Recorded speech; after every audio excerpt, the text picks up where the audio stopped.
Greetings, everyone.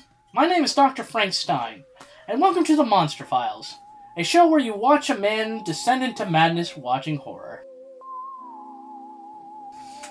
Anyway, today's rabbit hole that I'll be going into is the movie Land of the Dead, directed by the father of zombie movies, the late George A. Romero. Also the guy who directed Monkey Shine. Why did I mention that? No particular reason, other than to see your curiosity get the best of you. If you want to go on that unsuspecting journey, the movie link is in the description. Yes, it's free. Okay, now for the folks who are not in the know about George, I'll lay it down thick for you guys. Without George, we wouldn't live in a world where The Walking Dead, the Resident Evil games, and if you're a special type of crazy, 28 years later exist. None of them would exist. Also, calling all Daryl fans. Yeah, I'm talking to you.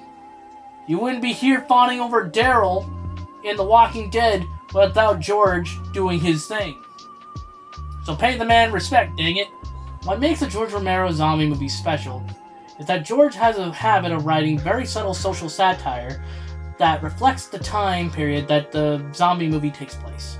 The following examples include Night of the Living Dead, which shows humanity's constant struggle to work together, especially when different genders and races are involved. Dawn shows the iron grip of consumerism on the popular consciousness. Day shows us the conflict between the logical and emotional during a time of crisis.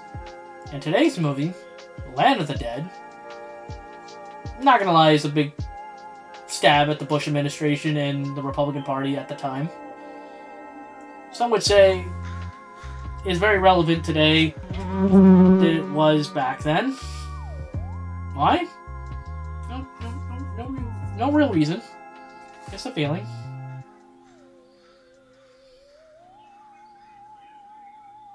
Ew. Hold on.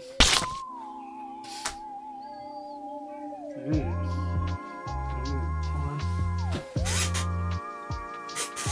Look at nasty. Ugh. Ugh. Nasty. Where were we? Ah, yes. Land of the Dead. It's a movie about the bottom versus the top. That features three factions. Faction number 1. Good humans that are just trying to survive a broken world. Faction 2. Bad humans that feature the rich elites and outlaws that are too willing to take advantage of the weak to get by. And Faction 3, the zombies, who in this film are evolving to a point where they're almost regaining their humanity. I guess you could say this is the battle between the good, the bad, and the ugly. But let's be honest, any real person who is paying attention to this cruel, cruel world would definitely be rooting for the zombies. And I wouldn't blame them.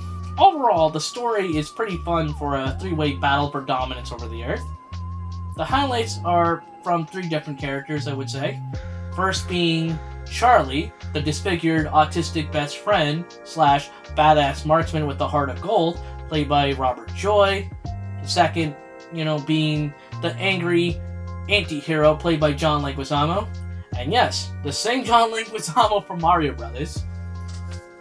And last but not least, Big Daddy, the evolving zombie who leads the horde to its revolution, played by Eugene Clark. And I would definitely say that these three characters and their great actors pretty much carry the film. Also, while I have you, and while I have this thought rambling in my head, am I the only one that noticed Eugene Clark's Big Daddy's, revolution scream? Sounds very similar to Patrick Starr's, scream. Specifically the one where he's, in pain. Yeah. It's stupid, I know, but if you don't believe me, here's the comparison.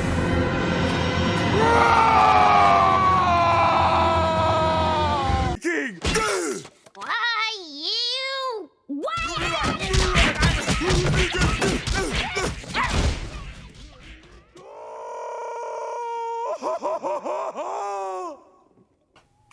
of the day, Land of the Dead is a very intelligent zombie movie, and a very cathartic one at that. Now, you're probably wondering, who wins the fight? Well, you're going to have to go watch the movie to find out for yourself.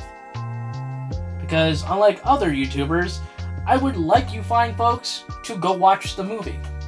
It's a definite recommend. So go watch it. But I can tell you where you can find it. For the folks who love streaming and mediocrity, you can stream it on Fandango for like $3.99. And YouTube for $3.49. If you're wondering, is it on any streaming services that I already have? At the time of this video, no. You're shit out of luck. The magic of streaming, eh? Now, for those with more intellectual tastes and who love hard copies, you're in luck. You can find it unrated on DVD around $6. And if you want it on Blu-ray, there's a wonderful Screen Factory release that goes around for $15 to $25 on eBay. That includes both cuts. Yeah. Anyway, my name is Dr. Frank Stein, and this is the MonsterFiles. See you next time.